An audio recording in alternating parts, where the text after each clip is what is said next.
क्या है सुरभि राज का हैरान कर देने वाला केस? कैसे दिन दहाड़े एशिया हॉस्पिटल में सुरभि पर हमला किया गया? क्यों 7 राउंड फायरिंग के बाद भी स्टाफ को आवाज सुनाई नहीं थी? कौन है सुरभि का कातिल? कौन है राकेश? क्या खुलासा किया पुलिस ने राकेश को लेकर? कितने लोग गिरफ्तार हो चुके हैं इस मामले में? आइए जानते हैं इस केस फाइल की पूरी सच्चाई।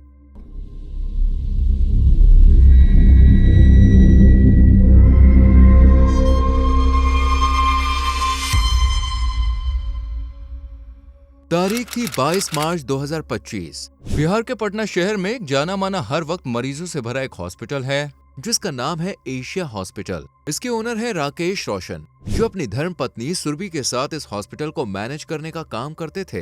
हर रोज की तरह 22 मार्च को भी सुरभि, जो कि हॉस्पिटल की डायरेक्टर हैं, वो अपने कैबिन में बैठी हुई थी, जबकि राकेश रोशन मीटिंग अटेंड करने के लिए हॉस्पिटल से बाहर गए हुए थे। सब कुछ नॉर्मल था। दिन की शुरुआत भी एकदम नॉर्मल और बिजी शेड्यूल के साथ हुई थी। दोपहर के करीब 2 बजे दूसरे हॉस्पिटल से 2 बड़े डॉक्टर्स को एशिया हॉस्पिटल में बुलाया जाता है और राकेश का भाई खुद इन डॉक्टर्स को लेकर आता है, जो कि अक्सर यहाँ स्टाफ को ट्रेनिंग देने के लिए आया करते थे। इसमें एक फीमेल डॉक्टर थी जबकि एक मेल डॉक्टर। 2 से 3 बजे स्टाफ की ट्रेनिंग क्लास चलती है और करीब 15 से 17 लोग सुरभि के कैबिन के बाहर वाले रूम में ही बैठे होते हैं। जैसे ही ट्रेनिंग खत्म होती है तो स्टाफ आपस में बात करने लगता है। अब क्योंकि डायरेक्टर का रूम पास में ही था, इसलिए इन्हें सुरभि का भी डर होता है और स्टाफ में से एक मेंबर रूम में जब जाकर चेक करता है तो उसे कैबिन में कोई नजर नहीं आता, जबकि कुछ समय पहले तक सुरभि अंदर ही बैठी हुई थी। ये बात इस शख्स को भी काफी अजीब लगती है और ये कैबिन के अंदर जाकर चारों तरफ सुरभि को देखता है और तभी इसकी नजर एक कोने में पड़ती है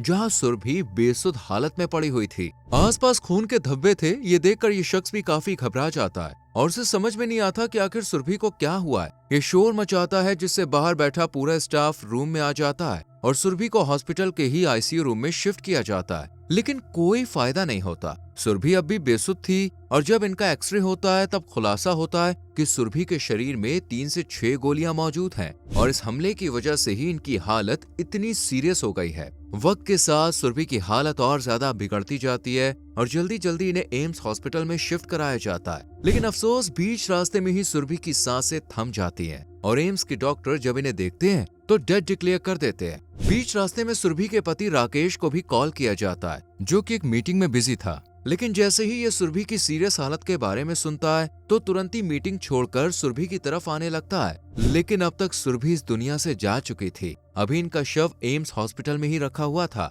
सुरभि की मौत एक सोची समझी साजिश की तरफ इशारा कर रही थी और इस साजिश का खुलासा क्राइम सीन पर मिले सबूत ही जाहिर कर सकते थे, लेकिन ये सबूत भी बर्बाद कर दिए गए। दरअसल एशिया हॉस्पिटल के किसी शख्स ने बिना अपना नाम बताए यहाँ काम करने वाली एक महिला कर्मचारी को फोन कर कहा कि डायरेक्टर सुरभि ने खून की उल्टियां की हैं, इसलिए तुम जल्दी से हॉस्पिटल की आकर सफाई कर दो। ये सुनते ही महिला कर्मचारी घर से तुरंत हॉस्पिटल आ गई और जिस कैबिन में सुरभि पर हमला किया गया था उसकी सफाई कर दी गई और इस बीच इन्हें गोली का एक खोल भी मिला, लेकिन महिला को कुछ भी समझ में नहीं आया कि ये किसका खोल है, बल्कि इन्हें तो अब तक ये भी नहीं पता था कि ये खून के धब्बे उल्टियों के नहीं बल्कि गोलियों से छलनी हुए सुरभि के शरीर से निकले खून के हैं। इस तरह अनजाने में इस महिला कर्मचारी ने सारे सबूत मिटा दिए और हैरानी की बात तो देखिए, हॉस्पिटल के किसी भी स्टाफ ने इन्हें रोकने या मना करने की जहमत भी नहीं उठाई। सारे सबूतों को मिटाने के बाद करीब 4:30 बजे पुलिस को इस दर्दनाक घटना के बारे में इन्फॉर्म किया गया और जल्द ही अगमकुआ थाने की पुलिस एशिया हॉस्पिटल में पहुंच गई। लेकिन जब पुलिस ने डायरेक्टर के कैबिन को साफ सुथरा पड़ा देखा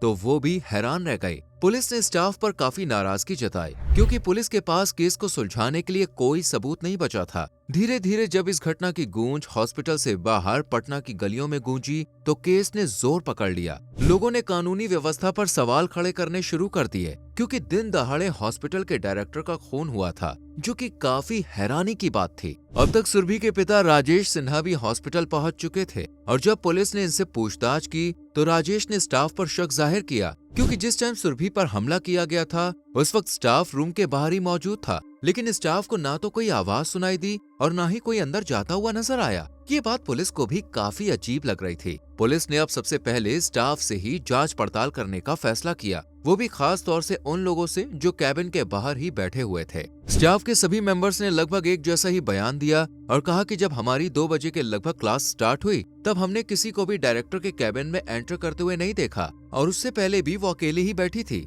इस एरिया तक आने की परमिशन सिर्फ मैनेजमेंट के लोगों को ही थी, इसलिए किसी का बिना इजाजत यहाँ पर आना लगभग नामुमकिन था। ये सब सुनने के बाद पुलिस भी बुरी तरह से चकरा गई, क्योंकि ना तो सबूत था और ना ही कोई गवाह। बस पुलिस को छानबीन करने पर डायरेक्टर के रूम में 7 गोलियों के निशान मिले, जो जमीन से लेकर दीवार तक साफ नजर आ रहे थे, जबकि 3 से 6 गोलियां सुरभि को लगी थी।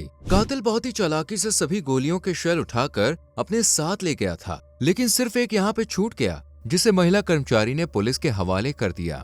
लेकिन इस शेल के आधार पर कातिल का पता लगाना मुमकिन नहीं था। पुलिस इस कश्मकश में सुरभि का पोस्टमार्टम कराने का फैसला करती है, ताकि कोई क्लू मिल सके। 22 मार्च के दिन ही सुरभि का एम्स हॉस्पिटल में पोस्टमार्टम करा दिया जाता है और फिर पुलिस उसकी बॉडी उसके घर वालों को सौंप देती है, जिसके अगले दिन परिवार वाले सुरभि का अंतिम संस्कार करके उसे आखिरी विदाई देते हैं। परिवार के लिए सुरभि की मौत एक बहुत बड़ा हादसा थी। यूं अचानक सुरभि के चले जाने से पूरा परिवार सदमे में डूबा हुआ था। उन्हें समझ में नहीं आ रहा था कि आखिर उनकी बेटी का कौन दुश्मन बन गया, जिसने दिन दहाड़े उसी के हॉस्पिटल में उसकी जान ले ली। इसी बीच पोस्टमार्टम रिपोर्ट भी आ गई, जिसमें खुलासा हुआ कि सुरभि को मारने से पहले उसके साथ मारपीट भी की गई थी। ये जानने के बाद अब पुलिस अपनी जांच में तेजी लाती है और कातिल तक पहुंचने की कोशिश करती है। सुरभि के चेंबर की जांच करने के दौरान पुलिस को टेबल पर काफी सारे सिम कार्ड के बाहरी शेल रखे हुए मिले और सुरभि के पर्स से लेकर हॉस्पिटल की फाइल्स भी यहीं मौजूद थी। लेकिन इन सब के बीच एक अजीब चीज जो पुलिस के हाथ लगी वो था कैप। लेकिन ये कैप ना तो सुरभि का था और ना ही किसी स्टाफ मेंबर का। ये देखकर पुलिस को समझ में नहीं आता है कि आखिर ये कैप है किसका। पुलिस को लगता है कि शायद ये कैप कातिल छोड़कर चला गया है, इसलिए पुलिस इसे अपने पास रख लेती है और साथ ही पुलिस को चेंबर से कुछ शराब की बोतल भी मिलती है, जबकि सुरभि ड्रिंक नहीं करती थी। ये सब चीजें केस को और उलझाने का काम कर रही थी। सुरभि के मरने से पहले उसके साथ क्या हुआ था, पुलिस इस वारदात को जानने के लिए सीसीटीवी कैमरों की मदद लेने का फैसला करती है। लेकिन अफसोस यहाँ भी पुलिस को निराशा का सामना करना पड़ता है, क्योंकि हॉस्पिटल के अंदर जितने भी कैमरे थे वो सब खराब पड़े थे और 20 दिन से इन्हें ठीक नहीं कराया गया था। और तो और सुरभि के चेंबर में तो कैमरा था ही नहीं, इसलिए पुलिस को कुछ खास जानकारी नहीं मिल पाती है। लेकिन जब पुलिस हॉस्पिटल के बाहर चेक करती है तो उन्हें मेन गेट पर एक कैमरा लगा हुआ नजर आ जाता है। पुलिस उम्मीद भरी नजरों से सीसीटीवी फुटेज को देखती है, लेकिन इसमें कोई भी ऐसा सबूत नजर नहीं आता जिससे केस को सॉल्व करने में आसानी हो। दरअसल इस हॉस्पिटल के अंदर जाने के एक नहीं बल्कि 3 रास्ते थे। जो मेन दरवाजा था सिर्फ उस पर ही सीसीटीवी कैमरे इंस्टॉल किए गए थे और तो और निगरानी के लिए चौकीदार भी इसी दरवाजे के पास बैठता था। लेकिन 22 मार्च को ना तो चौकीदार ने किसी संदिग्ध को देखा और ना ही सीसीटीवी कैमरे ने, क्योंकि कातिल शायद दूसरे रास्ते से अंदर गया था। पुलिस को हॉस्पिटल के कैमरे खंगालने के बाद कुछ भी नहीं मिलता, इसलिए पुलिस अब दुकानों के पास लगे कैमरों को खंगालने का फैसला करती है और एक सीसीटीवी फुटेज में पुलिस को कुछ क्लू नजर आता है। दरअसल पुलिस फुटेज में एक शख्स को देखती है जो सेम वैसा ही कैप लगाकर हॉस्पिटल के अंदर दाखिल हो रहा था, जैसा कि पुलिस को सुरभि के कैबिन से मिला था। कुछ देर के बाद जब ये शख्स हॉस्पिटल से बाहर निकला तो इसके सर पर कैप नहीं था। ये देखकर पुलिस का शक यकीन में तब्दील हो गया कि जरूर सुरभि की मौत से इस शख्स का कोई ना कोई कनेक्शन तो है। दूसरी फुटेज में पुलिस इस कैप वाले आदमी के साथ गाड़ी पर एक और शख्स को देखती है और पुलिस को इस दूसरे आदमी पर भी शक होने लगता है, क्योंकि पुलिस को लग रहा था कि ये दोनों शख्स ही सुरभि की मौत के प्लान में शामिल हो सकते हैं। लेकिन पुलिस को इन दोनों के खिलाफ कोई पुख्ता सबूत नहीं मिलता और ऐसे ही पुलिस केस को सुलझाने में जुटी रहती है और देखते ही देखते केस को लेकर सियासत भी शुरू हो जाती है। पक्ष विपक्ष आमने सामने आ जाते हैं और केस एक पॉलिटिकल एंगल ले लेता है, जिससे पुलिस पर केस को सॉल्व करने का और ज्यादा प्रेशर बनने लगता है। पुलिस का शक कहीं न कहीं स्टाफ पर था। कैमरों का इनएक्टिव होना, स्टाफ का गोलियों की आवाज ना सुनना और सुरभि को 25 किलोमीटर दूर एम्स ले जाना, जबकि पास में और भी कई हॉस्पिटल्स थे। इस बात का इशारा था कि सुरभि को इसलिए दूर ले जाया गया ताकि उसकी लंबे सफर के दौरान ही मौत हो जाए। अब स्टाफ तो मुंह खोलने को तैयार नहीं था, इसलिए पुलिस सबकी कॉल डिटेल्स निकलवाती है। साथ ही सुरभि और राकेश की कॉल डिटेल्स भी चेक की जाती है और दोनों पति पत्नी के रिश्ते के बारे में भी पुलिस स्टाफ और घर वालों से पूछताछ करती है, जिसमें खुलासा होता है कि पिछले 2-2.5 महीने से दोनों पति पत्नी के बीच कुछ ठीक नहीं था। राकेश से लड़ाई रहने की वजह से सुरभि हॉस्पिटल के काम में ज्यादा इंटरेस्ट लेने लगी थी। वो हर चीज पर ध्यान देती थी और स्टाफ मेंबर से राकेश के बारे में भी सवाल जवाब करती रहती थी, मानो उन्हें राकेश पर शक हो। राकेश और सुरभि ने लव मैरिज की थी लेकिन कुछ वक्त से दोनों के रिश्तों में दरार आ गई थी, जिसकी वजह था राकेश का अय्याश बर्ताव। भले ही राकेश और सुरभि दोनों एशिया हॉस्पिटल के मालिक थे, लेकिन ना तो इनके पास कोई डिग्री थी और ना ही मेडिकल फील्ड की ये जानकारी रखते थे, बल्कि इनका हॉस्पिटल तो सिर्फ डॉक्टर्स और स्टाफ की मेहनत की वजह से चल रहा था। राकेश ने अपने करियर की शुरुआत एक सफाई कर्मचारी के तौर पर की थी। कंकड़बाग नाम की जगह पर एक प्राइवेट हॉस्पिटल में राकेश सफाई का काम करता था, लेकिन इसने सफाई के काम से ज्यादा ऊपरी कामों पर ध्यान दिया, जैसे बड़े बड़े लोग की नजरों में आना, उनसे बात करने की कोशिश करना,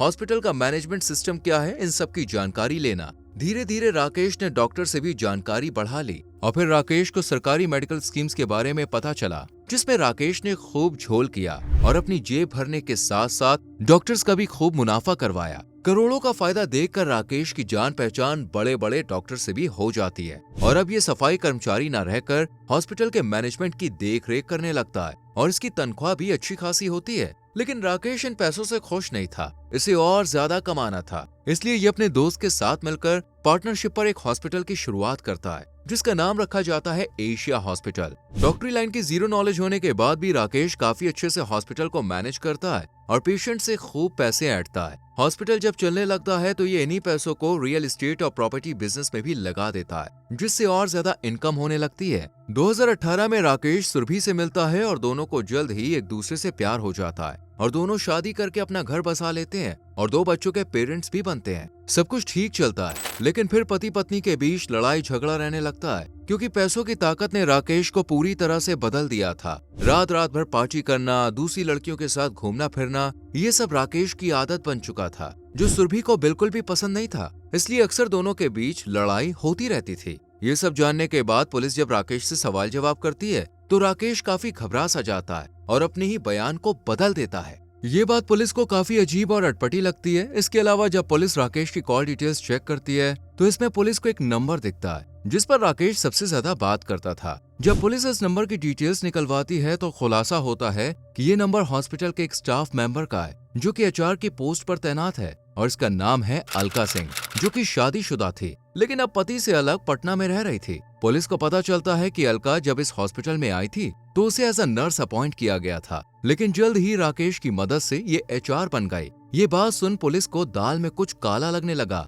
एचआर बनने के बाद तो अलका के हाव भाव ही बदल गए। वो अब ना तो हॉस्पिटल में किसी स्टाफ की सुनती और ना ही सुरभि की, क्योंकि इसे राकेश फुल सपोर्ट करता था। हालांकि कई बार सुरभि ने अलका की शिकायत राकेश से की, पर उसने कोई सख्त कदम नहीं उठाया। अलका का भाई सिलीगुड़ी के ही एक बड़े हॉस्पिटल में काम करता था और ये राकेश के कांटेक्ट में भी था। दरअसल राकेश और अलका का भाई इस हॉस्पिटल से एशिया हॉस्पिटल में दवाई भेजा करते थे और इस तरह राकेश के साथ मिलकर ये दवाइयों में हेर फेर कर मोटा मुनाफा कमाता था। अलका के भाई की वजह से राकेश को कम दाम में और कभी कभी तो फ्री में अपने हॉस्पिटल के लिए दवाइयां मिल जाती थी। यही वजह थी कि राकेश अलका और उसके भाई दोनों के बेहद करीब था। वक्त गुजरने के साथ साथ राकेश और अलका की नजदीकियां भी बढ़ने लगी और जब ये बात सुरभि को पता चली तो इसने राकेश के साथ लड़ाई झगड़ा करना शुरू कर दिया। अब क्योंकि अलका और राकेश एशिया हॉस्पिटल में ही साथ काम करते थे, इसलिए सुरभि ने हॉस्पिटल में भी दोनों पर नजर रखनी शुरू कर दी और स्टाफ से भी इनके बारे में पूछताछ करने लगी।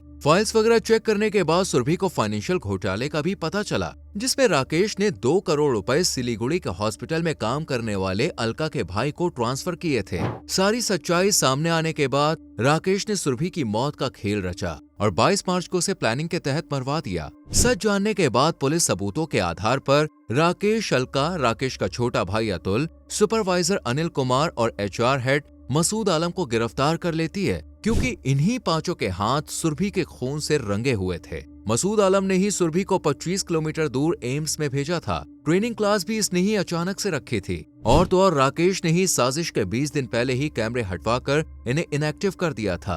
और फिर 22 मार्च को मसूद, राकेश, अतुल और अनिल कुमार ने सुरभि को कैबिन में मौत के घाट उतारा और यहाँ बैठकर शराब पी और इनमें से एक का कैप यहीं रह गया। आपको बता दें, स्टाफ के ट्रेनिंग क्लास लेने से पहले ये सब हुआ था। फिलहाल पांचों पुलिस की हिरासत में है और मुकदमा चल रहा है। वैसे आपको क्या लगता है, इन दरिंदों को क्या सजा मिलनी चाहिए? कमेंट सेक्शन में अपनी राय जरूर दें। वीडियो को लाइक और शेयर करके चैनल को सब्सक्राइब करें और बेल आइकॉन प्रेस करें, जिससे आने वाली वीडियोस मिस ना हो। मिलते हैं अगली वीडियो में। Till then, bye bye, take care.